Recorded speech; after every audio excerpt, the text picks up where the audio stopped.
Hello everyone. If you like what I'm doing here, please consider subscribing, liking, and commenting. It would really help the channel out quite a bit. Thank you very much.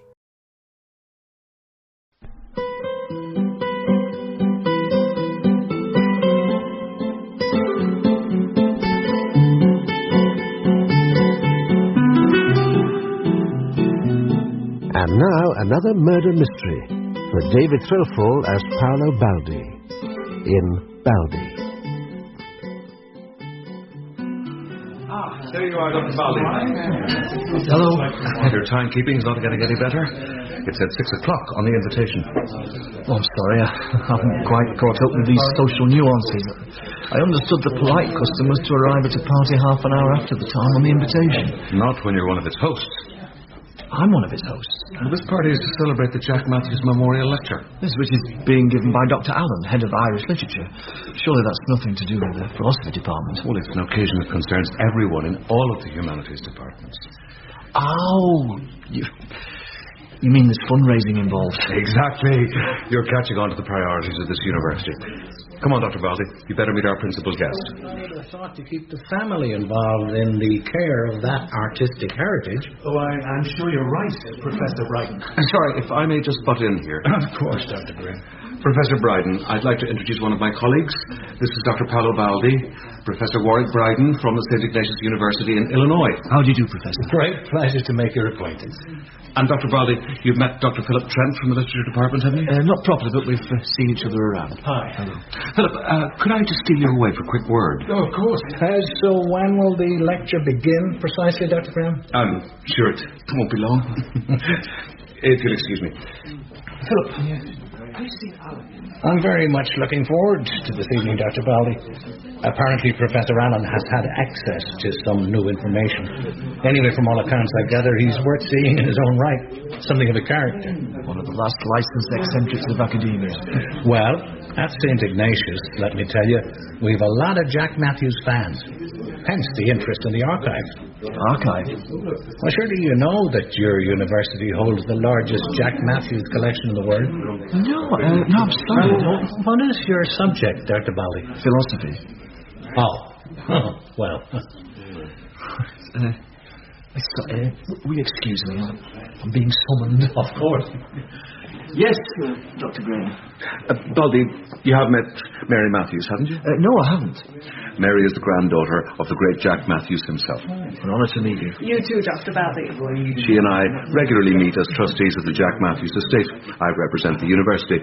It used to be Professor Allen in that role, but... Not the easiest of men to get along with. He seems to take pleasure in starting feuds and vendettas. Where's Professor Allen got to? Well, I passed his study as I was going to the ladies' room. In this college, the ladies' room always seems to be miles away from everywhere. He had his lecture all over the desk and was just checking it through. He said he'd be down in a couple of minutes. And how long goes that? Quarter of an hour, I suppose. Professor Allen's not in the library, Dr. Graham. He must still be in his room. Dr. Trent, could I impose on you to go up there and drag him down here bodily? I'll try, though he's never been that keen on taking orders from his juniors. Why don't you come too, Dr. Baldi? You'll probably take more notice of someone from another department. Well, philosophy might succeed where mere language fails. Wouldn't be the first time, would it? So, Philip, you don't know much about Jack Matthews either. No, my speciality is 18th century English literature. Henry Fielding and the origin of the novel. You can get all the material you need for that here in Dublin. Oh, no problem at all. Mind you, I may not be here much longer. Good chance of my getting a research fellowship in Oxford. Oh, which college? All Souls. Oh, well done. I haven't quite got it yet. Be glad if it does come through, though. Mr. Brennan. Dr. Trent, I was just... I didn't want to be late for the lecture. See you down there. Who was that? J.T. Brennan, author of the definitive biography of Jack Matthews.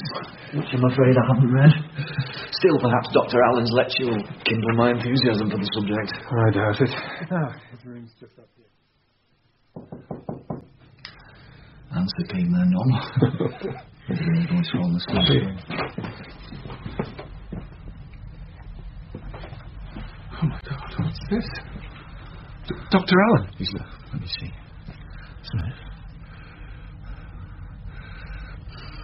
He's got no pulse. He's dead. He's been killed, murdered. It's a paper knife. He always had it on his desk. Oh, it's terrible. What are we doing now? Get the Gardaí first. And now don't touch the phone. Go down and tell Dr. Graham first. Get him to call the Gardaí. If we're to have any chance of catching whoever did this, we've got to leave the scene untouched. All right? Yeah. That's what we should do, isn't it? There's something odd here. Well, yes, indeed. No, I mean about the desk. What about It's the got desk? no papers on it. And? Mary Matthews told me she saw Professor Allen a couple of minutes ago and he was up to his neck in papers, and I quote. Well, he isn't now, is he? Yes, indeed. Well, go and tell Dr. Graham what's happened and get the Gardaí. Hmm? Yes.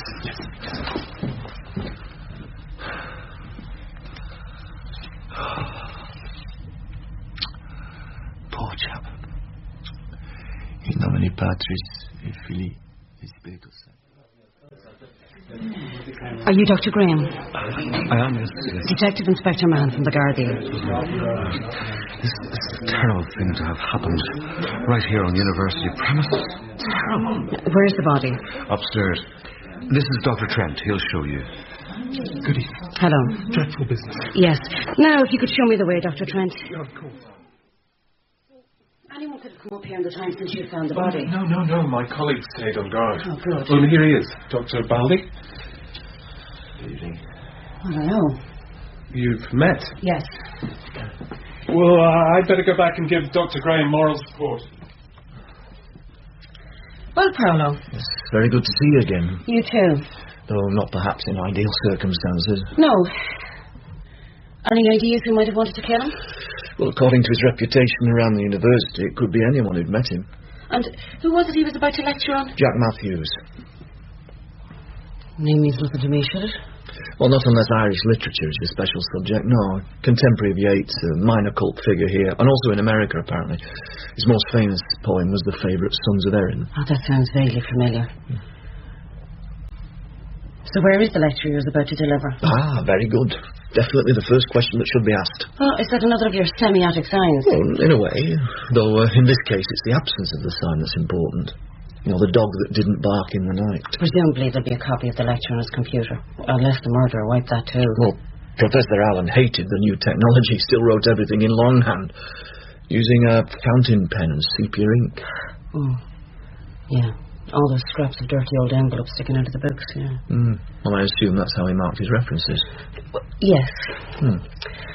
Transactions of the Society of Irish Proselytes, Volume 23. Very good.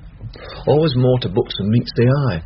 They may look similar from the outside, but their contents could prompt laughter, tears, sedition, revolution, even murder. Are you referring to one specific book? Yes, look at... It's all right. I'm here, man. I'll take charge now. This is a bloody one, isn't it?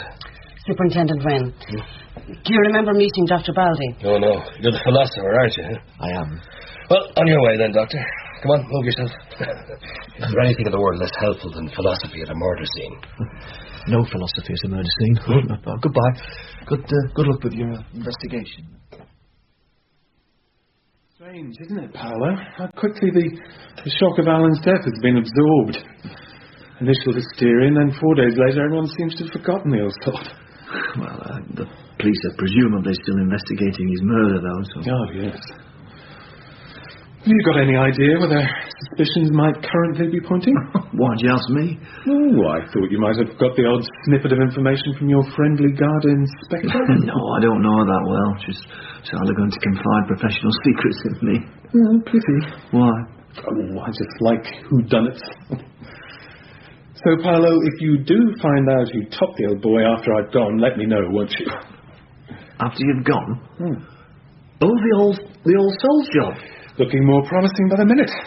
Just checking the last of my records. Oh, that's nice. Congratulations, Philip. Thanks. But anyway, who at this moment do you reckon done it? Well, so far as opportunity for murdering Professor Allen goes, Mary Matthews is probably the last person to see him alive. Or J.T. Brennan. We did see him scurrying away from the scene of the crime, didn't we? Yes, and looking pretty flustered. Yes, but what would either of their motives be?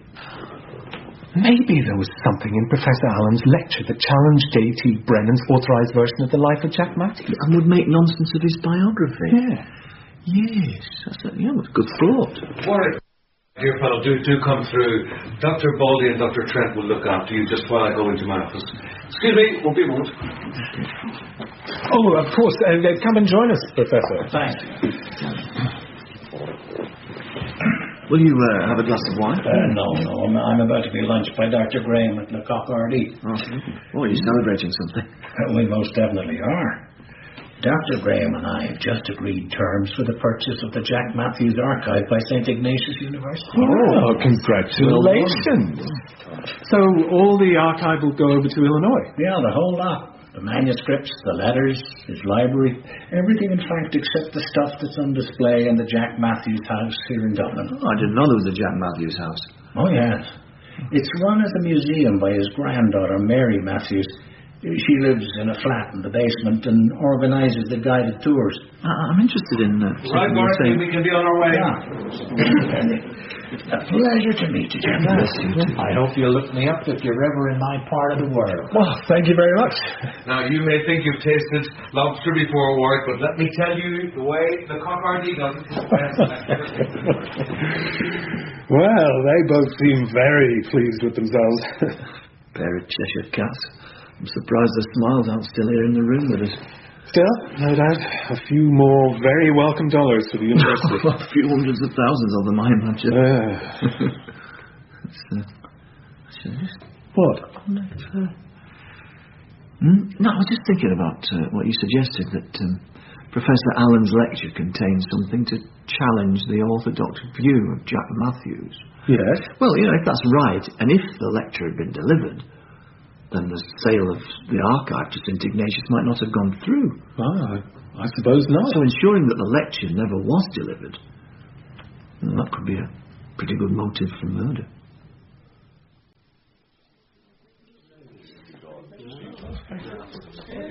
What do you want? I'm sorry to intrude, but you are Mr. J.T. Brennan, aren't you? That's who I am. I was told I might find you in this bar. But may I sit down? Thank you. I'm afraid I know virtually nothing about Jack Matthews. Then I suggest you read My Favourite Son of Erin. The Life of Jack Matthews, published 1973. And still the definitive work on the subject. I surely will. I look forward to it. And if you do the tour of the Jack Matthews house... Oh, that's on my list. Then you'll be able to buy a copy of the biography there. They have plenty of them, though the book's out of print elsewhere. Are you one of Jack Matthews' literary executives? I am, and one of the trustees of the estate. There are three of us. Me, Mary Matthews, the great man's granddaughter, and Dr. Graham, who represents the university. Oh, yes, my boss. So, I assume you've heard about the sale of the Jack Matthews archive to St. Ignatius. Of course I have. Well, you don't sound so upset about it. I'm delighted. All the trustees are in favour of the sale. The money will be shared between the university and the estate. It means we'll be able to keep the Jack Matthews house going. Oh, was it under threat? Things were getting very tight. But the St. Ignatius deal will ensure the house's future. For my lifetime and Mary Matthews' lifetime, at least. Oh, that's good, yeah. I suppose, you've no idea who might have killed Professor Allen. You suppose correctly. And if you think after the interminable conversations I've had with the Guardian on that subject that I wish to talk further about it, then you're wrong. Now, that's the end of the tour. But I hope you'll stop on your way out in the gift shop, where you'll find copies of Jack Matthews' work, as well as postcards, and a mug with the whole text of The Favourite Sons of Erin printed on it. I hope you've enjoyed the tour, and you'll tell all your friends about the Jack Matthews house. Thank you. Thank you very much. Thank you. Thank you so much, Miss Matthews. I found that most interesting. We've met, haven't we? Yes, Dr. Paolo Baldi. I was at the university the night when Professor Allen... Oh, yes. Dear, oh, dear. God rest his soul. Yes, indeed. That's very good news about the sale of the archive, no, isn't it? Wonderful news. Yeah. You don't mind the material going abroad? No. So long as it means we don't have to sell this house. Yeah, well, that's what matters, isn't it? And, of course, keeping the house must be doubly important for you because this is your home, isn't it? Yes. I live in the basement. And if you want to know whether I have to pay rent on that... No. wouldn't have occurred to me to ask. I get my accommodation in consideration for the work I do on behalf of the estate. You may not think there's much to organising all these tours, but... I'm sure there is, Miss Matthews. I'm sure it involves a great deal of hard work and... well, anyway, I appreciated this morning's tour enormously, thank you. Maybe I will go and invest in one of those favourite sons of Erin mugs. Oh, Father Paul, isn't that a fine mug you have there? Well, you like it? Yeah. Sure, that's a beautiful piece of work. You don't think there's too much purple on it? Oh, no. You can never have too much purple. Anyway, I'm not talking about the look of the thing. It's what it has written there. Oh, the favourite sons of Erin, marching onward, full of hope, bear aloft their mighty banners, with the blessing of the Pope. Now, isn't that fine writing? I think it's meant to be ironic, Mrs. Reed. I didn't know you were a poetry lover. I'm not. No, not all poetry by any means. I won't read that William Butler Yeats for a start. Why not? Some of that stuff of his was awful smutty. Golden codgers and the like. But Jack Matthews, well, that's a different thing altogether. Oh, my goodness. Catholic. What? I am a Catholic. Well, I hope so, Father Baldi. And I never realised it. Did you not? No, don't worry about it, Mrs. Reed. No, I must go. But I don't understand. It doesn't matter. Look, I tell you what, you have the mug. No, it's yours. I couldn't take such a beautiful thing from you. Well, please, as a Franciscan, I can't have possessions. Oh, that's true. Yeah, and it'd be a little thank you for setting my thoughts on the right track, reminding me that I am a Catholic. Oh, dear, you're not having doubts, are you, Father? No, I'm not. And I'd put money on the fact that Professor Allen's lecture showed the late, great Jack Matthews to be a less than perfect representative of his faith. Well, that'd make sense.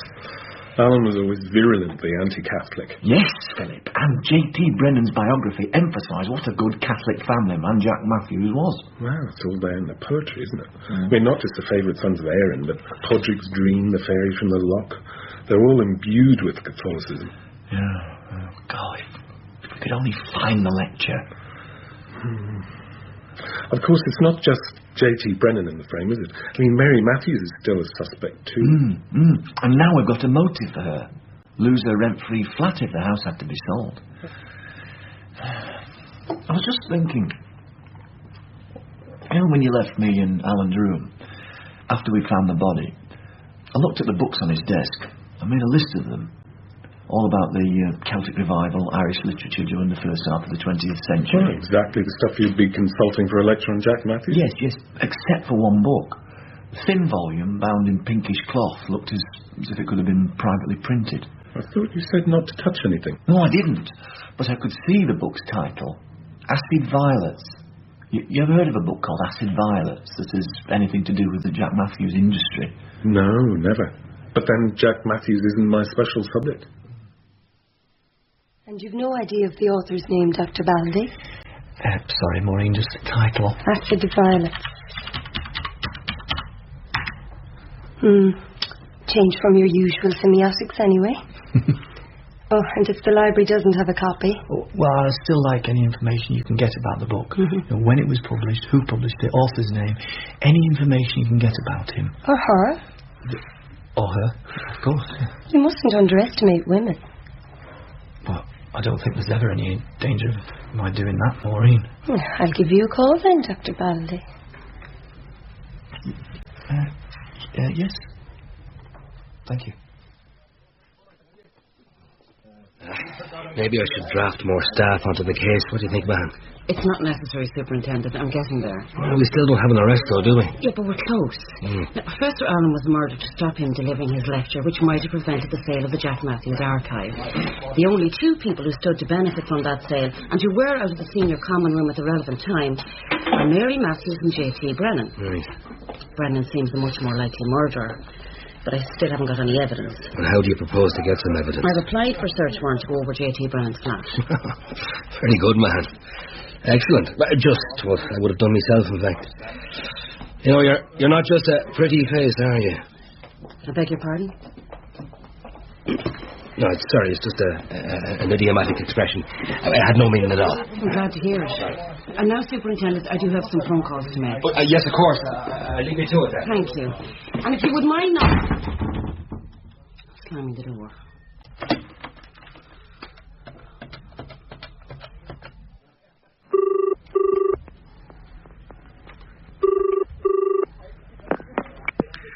Paolo Baldi. Hi, this is Inspector Mahan. Tina. Oh, hello. How are you? I'm fine. Something I wanted to check with you about Professor Allen murder. Mm-hmm. You know, you and Dr. Trent saw J.T. Brennan hurrying away from the scene of the crime. Yes. Was he carrying anything? Something inside his jacket, perhaps? Something like a lecture written in sepia ink? Something like that, yes. Sorry, no obvious bulges under his jacket, no. I was afraid you'd say that. So J.T. Brennan remains your number one suspect? You know I can't answer that. Silly of me to ask. Did you get anywhere with my signs? Signs? You know, the books on Professor Allen's desk. We had a look through them. You know, books about Jack Matthews, books of poetry. Mm-hmm. Did you look in the one called Acid Violets? Sure. And you didn't find anything in the signified? There might have been something that signified to you, not to me, I'm afraid. Look, our approaches to crime are very different. You can have all these wonderful thoughts in your head, and it doesn't matter whether you get the right answer or not. You know, I have to live in the real world, and my job depends on getting the right answer. Well, maybe, but I'm sorry, Paolo. Look, I've got some other calls to make. Yes, of course, but I do have another look inside that book, because I really... All right, I will. Goodbye, Paolo. And the last one, Maureen, is the Transactions of the Society of Irish Prosodists, Volume 23. You are getting a long way away from semiotics now, aren't you? I certainly am. So basically it's only books from the library that have been taken out in Professor Allen's name. Exactly. Fine, Dr. Baldi. If there are copies in stock, you'll have them by the end of the day. Bless you, Maureen. But I'm afraid I couldn't find a copy of that one you asked me about before, Acid Violets. It's very rare. Privately printed in London in 1938. Limited edition of 200. And what kind of book is it? Thin volume of poems. But what makes it exceptional is that when the book was published, the poet was only 18 years old. Is it someone who subsequently became famous? Vivian Luscombe. Naming anything to you? No. Why on earth would Vivian Luscombe be relevant to someone preparing a lecture on Jack Matthews? Well, you could ask her. Right. What? This is a research library. I've been doing a bit of sleuthing. Vivian Luscombe's still alive. Must be well into her 70s. Lives out in Galway. I've an address for her and a phone number. Oh, Maureen, you're brilliant. Do you provide this first-class research service for everyone? Oh, no, Dr. Baldi. Only for special people. Oh, well... The lady who wants to see you, she's very insistent it should be you personally. Name's Mary Matthews. Good afternoon, Inspector. Good afternoon, Miss Matthews. You can close the door. Do take a seat. Now, what can I do for you? It's something I've found, Inspector Mahan, at the Jack Matthews house. What is it? We had a meeting of the trustees this morning.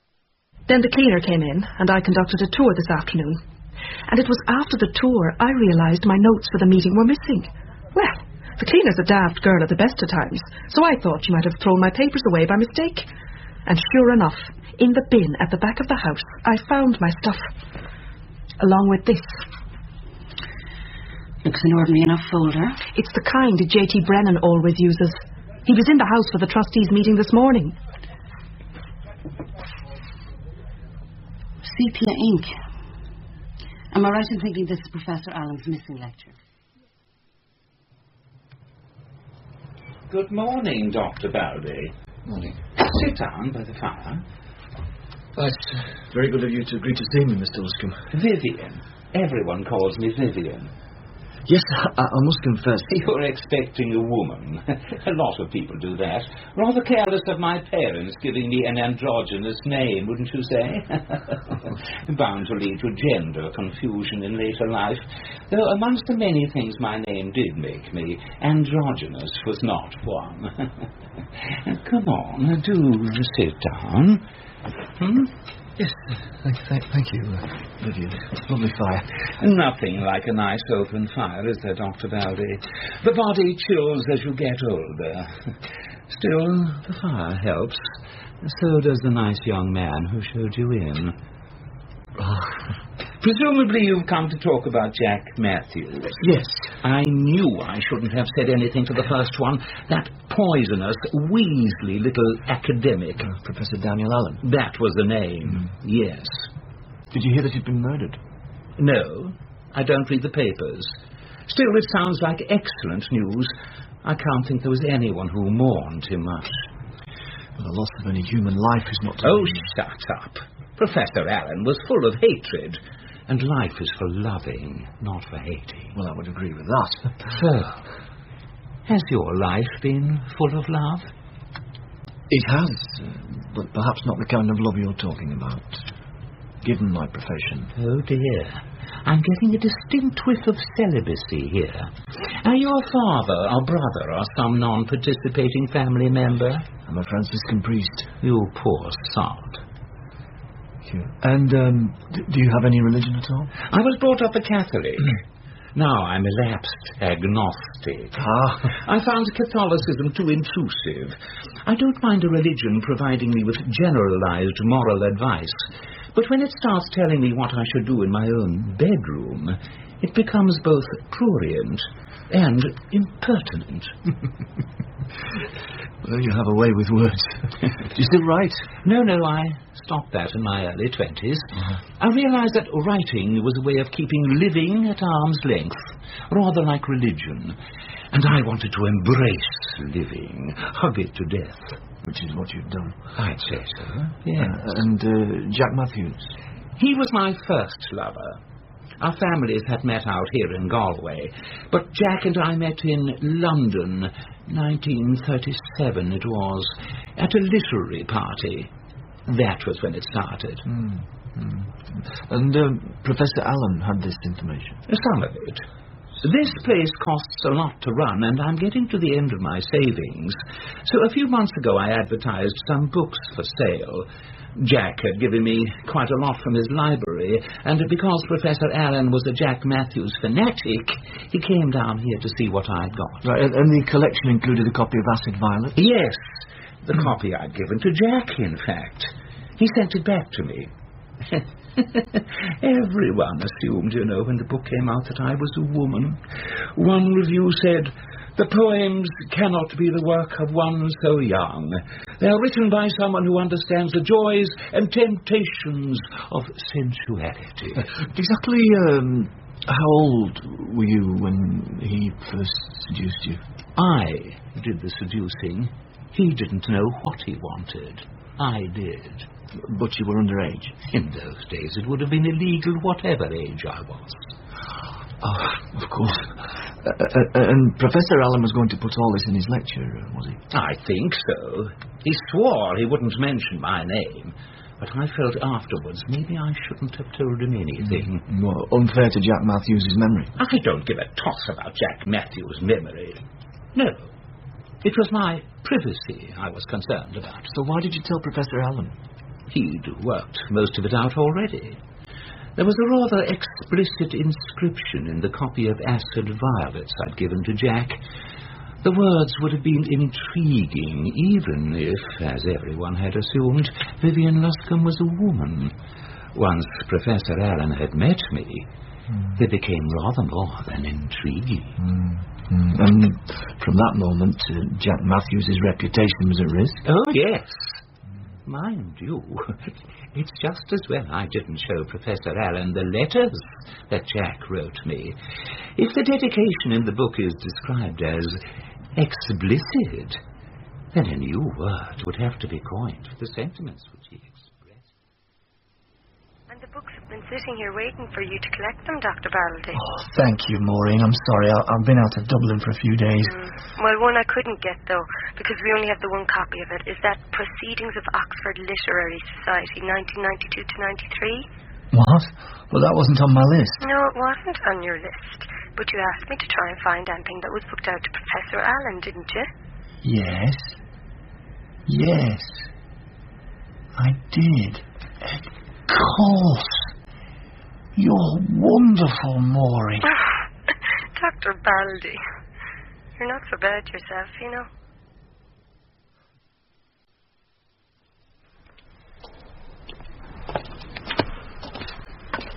Direttore. Father Baldi. You nearly gave me a heart attack, Father Troy, sidling out of the shadows like that. I did not sidle. I walked. Well, whatever. You gave me a shock. Am I stopping you from going where you're going? What? This aisle leads down to the confessionals. Were you going to confession, Paolo? No, Father Troy.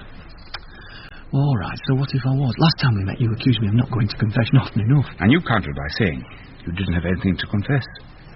Does this mean you now do have something to confess? Women? I'm certainly coming into contact with more women than I did in my previous lives. But my confusion is not specifically about women. My reactions to them are more a symptom of my condition than the cause. I think you'd better get yourself sorted out very quickly. The church will be very reluctant to let you go. She seems to have this idea you're one of her shining lights, and that at the moment you're hiding that light under the bushel of teaching philosophy. Oh. Yes.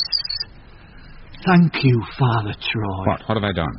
Neither do men light a candle and put it under a bushel, but on a candlestick, and it giveth light unto all that are in the house. Yes, Matthew 5:15. Exactly. Thank you very much, Father Troy. You've put me on the right track. But I thought you were going to confession.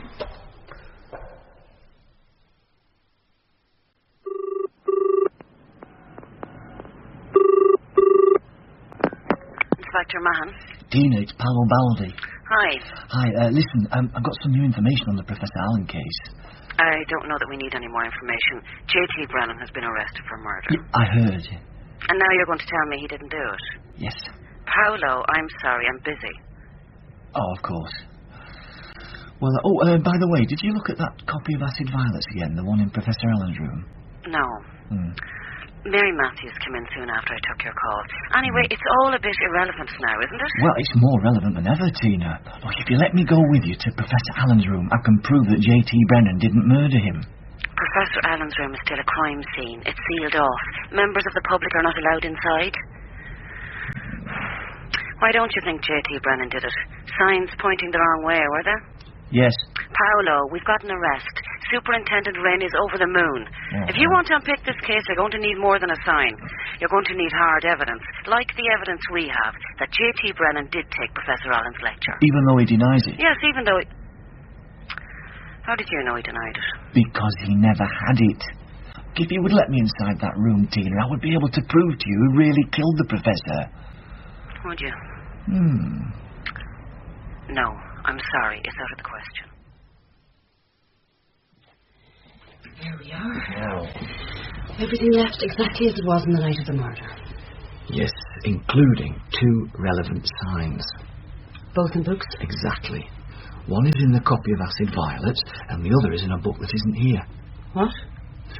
You remember I mentioned the Sherlock Holmes thing about the dog that barked in the night? Yes, or rather didn't bark in the night. Something that should have been there wasn't there. Exactly. It was just the same in this case. A book that should be here isn't here. And what's in the book?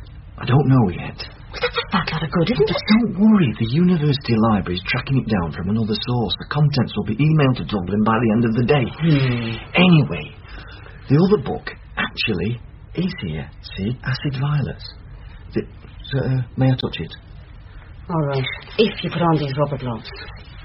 Of course. I've read the dedication. Unless there's something there in code, I don't see how it exonerates J.T. Brennan. I've read the poems, too. Well, in fact, Tina, you did exactly what I told you to. Yes. But not what I meant you to. Oh, this sounds terribly like one of your semiotics. I'm afraid it is. Last time we were in this room, you asked me if there was something relevant in one of these books on the desk. And you told me there was. Yes, but, see, often meaning slips between words. You see, I spoke of something relevant in one of the books. You thought I meant what was printed in the books, whereas in fact what I was talking about was this, which Professor Allen was using as a bookmark. It's just an envelope. But all these other bookmarks were old, used envelopes. This one looked new, and, as I suspected, see, hadn't been sealed. That's what I noticed the night he died. Look who the envelope's addressed to. As well as two of the trustees, myself, Mary Matthews, and Dr. Graham from Dublin University, J.T. Brennan being unfortunately unable to join us. We also welcome Dr. Trent, representing the University Literature Department. One of the departments which will benefit from the sale of the Jack Matthews archive. Of course. Now, our main dilemma, and the reason for calling this extraordinary meeting, arises from the discovery of the text of the lecture which Professor Daniel Allen had written, but was prevented from delivering. The lecture makes a series of unsubstantiated allegations about my grandfather, and I feel we should immediately vote on Dr. Graham's excellent suggestion that the text of Professor Allen's Jack Matthews Memorial Lecture be put on file at the university. Yes, I think that would be the sensible course. The university has long been famed for its ability to mislay inconvenient documentation. And that was it, Paolo. The whited sepulchre just got another coat of paint. The image of Jack Matthews will remain untarnished. So, as usual, ethics gave way to expediency. Dr. Graham was never going to risk losing the St. Ignatius dollars, was he? No. I appreciate you coming here, Philip, to tell me what happened. No problem. I found your message on my desk. So Jack Matthews remains a secular saint. And J.T. Brennan remains under arrest for Professor Allen's murder. As a lover of whodunits, Philip, don't you find that a rather unsatisfactory solution? Only because it's obvious. And I'm afraid in the real world, the obvious is very often correct. But suppose for a moment J.T. Brennan wasn't the murderer. Who else could it be? Mary Matthews was the last person to see Professor Allen alive. Well, that's true, she did. And of course her home was at risk if the archive sale didn't go through. The police only have her word that she found the missing lecture where she said she did. You mean she could have planted it in her own dustbin? Exactly. I think we're getting very near the truth, Philip. Yes, but, would it be enough to convict a murderer, though? All circumstantial stuff, no hard facts. But if a suspect revealed some detail that wasn't common knowledge, told us something that only the murderer could know, would that produce a hard enough fact? Well, that'd do it. What kind of a fact had you in mind in Mary Matthews' case? Well, say that the fact that she found the lecture in her dustbin. But of course she'd know that, because...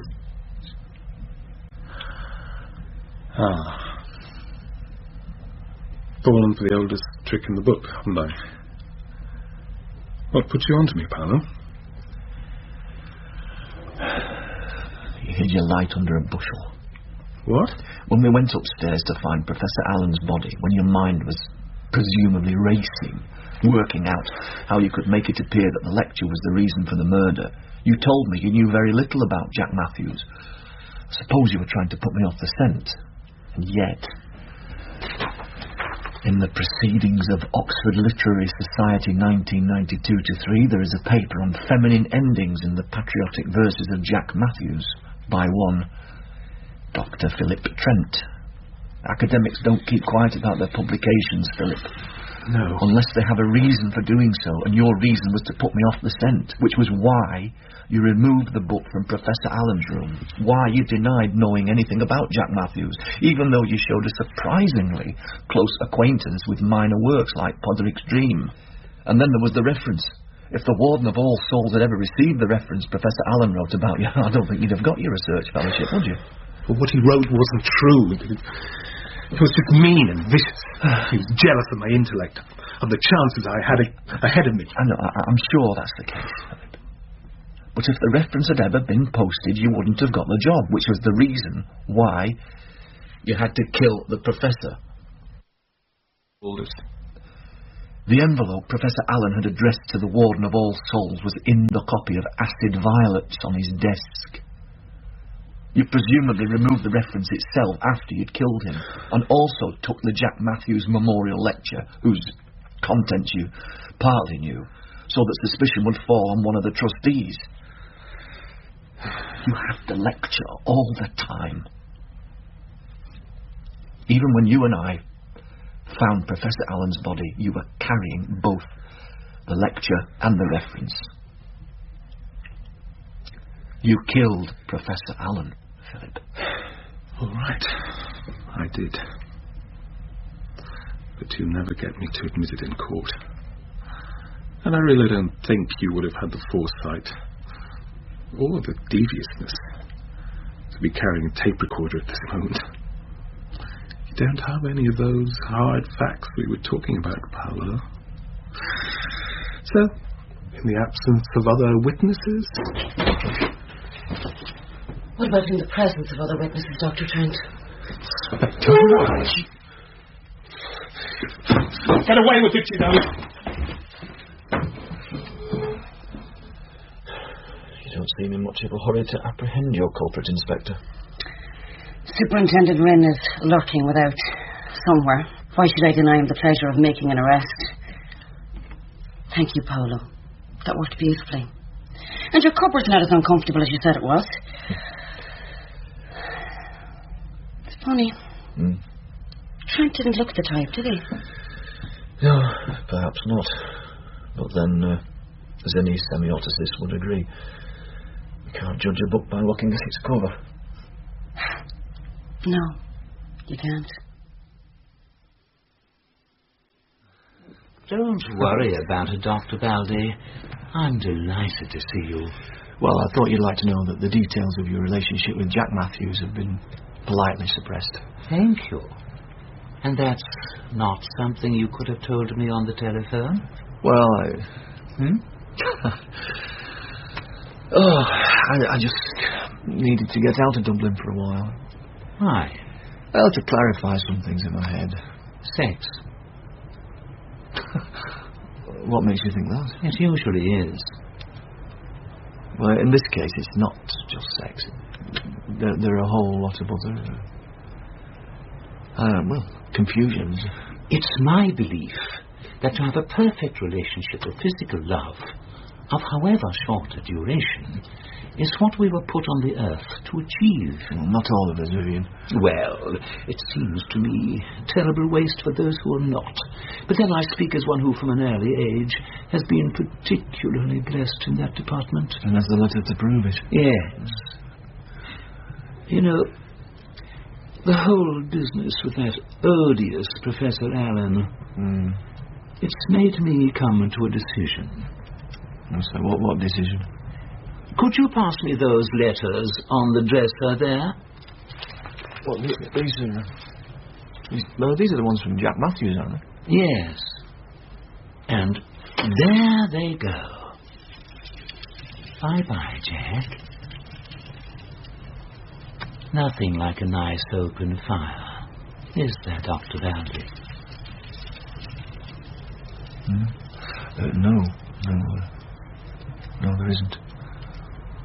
Or a nice, fulfilled body? Maybe.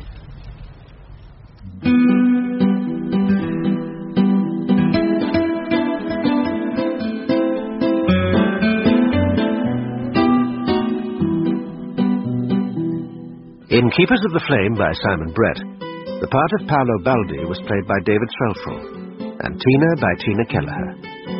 Father Troy by T.P. McKenna. Dr. Graham, Gerard McSorley.